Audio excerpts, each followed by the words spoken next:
ফেসবুকে ভাইরাল ময়দার রেসিপি মায়াপুরের বিখ্যাত নিরামিষ ময়দার ধোকা বা ময়দার সবজি। এই রেসিপিটাই আজকে আমি ট্রাই করব। Hello everyone, welcome my page. প্রথমে আমি ময়দাটাকে ভালো করে মেখে নিয়েছি। নর্মালি রুটির জন্য যেভাবে ময়দাটা মাখা হয় সেরকম করেই ঠান্ডা জল দিয়ে মেখে নিয়েছি। এরপর 3 ঘন্টা মতো ময়দাটাকে রেখে দিয়েছি। দেন আমি এখন এই যে জলের মধ্যে ধুয়ে নিতেছি। যতক্ষণ পর্যন্ত সাদা জল বেরোবে ততক্ষণ পর্যন্ত ধুইতেই থাকবো। এরপরে যখন পরিষ্কার জল বের হয়ে যাবে তার মানে এটা রেডি হয়ে যাবে। আর ধুইতে ধুইতে কিন্তু ময়দাটা একদম অল্প একটু হয়ে যাবে, একদম নরম আর একটু রবার রবার টাইপের এরকম হবে। তো একদম ধুইতে ধুইতে আমার পরিষ্কার হয়ে গেছে। এখন এই যে ডোটা এরকম হয়ে গেছে। তো এইখানে আমি আধা কেজির মতো ময়দা মেখেছিলাম আর এই যে এখন এইটুখানি হয়ে গেছে। এটা যখন তেলে ছাড়া হবে তখন আবার ফুলে যাবে।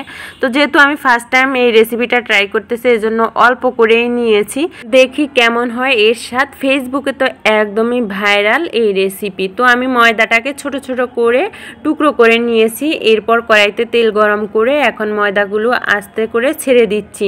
আর এটা যখন ভাজা হচ্ছে তখন কিন্তু ফুলতেছে। তো ভিডিওতে দেখেছিলাম সবাই ডুবো তেলেই এই ময়দার সবজিটা ভাজে। তো আমি অল্প তেলেই ভেজে নিতেছি, কিন্তু সুন্দরই ফুলকো ফুলকো হয়েই ভাজাটা হয়েছে। বেশি লাল লাল করে ভাজার দরকার নেই, নরম নরম করে ওনারা ভেজে নিয়েছে, মানে জাস্ট ফুলে উঠেছে আর তুলে নিয়েছে। এই তো আমিও তুলে নিলাম। এরপর ওই কড়াই তেলের মধ্যে আমি একটু জিরে, দারচিনি, এলাচ ফোড়ন দিয়ে দিলাম। এরপরে একটা আলুকে ছোট ছোট করে কেটে নিয়েছি। ওনারা কিন্তু ডুমো ডুমো করে আলুটাকে কেটে নিয়েছে। এইখানে আমি ওটাকে ছোট ছোট করে কেটে এখন তেলের মধ্যে হালকা করে ভেজে নিলাম। এরপরে এতে দিয়ে দিলাম লবণ, হলুদ আর মরিচের গুঁড়ো। এরপরে একটু নাড়াচাড়া করে দিয়ে দিব আদা বাটা, জিরে বাটা। এখানে আমি কম মশলা দিয়ে রান্নাটা করতেছি। আর ওনারা কিন্তু জিরে বাটার সাথে সাথে ধনে, তারপরে অন্যান্য আরও মশলাও অ্যাড করেছে যেসব মানে নিরামিষের সাথে যায়।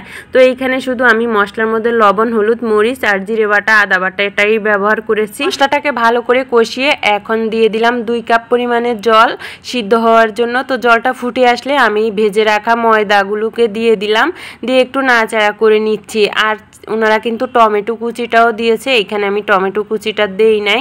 তো চাইলে টমেটো কুচি বা টমেটো বাটাটা দেওয়া যাবে এই তরকারিতে, বা অন্যান্য নিরামিষ মশলাটাও ইউজ করা যাবে। তরকারিটা কিছুক্ষণ ফুটিয়ে নামানোর আগে আমি গরম মশলা বাটা, ঘি আর হলো ধনেপাতা কুচি দিয়ে হালকা একটু নাড়াচাড়া করে নামিয়ে নিলাম। ফেসবুকে যতগুলো ভিডিও দেখেছি ময়দার সবজির প্রত্যেকেই তেল মশলাটা বেশি পরিমাণে দিয়েছে, কারণ ময়দার নিজস্ব কোনো স্বাদ নেই।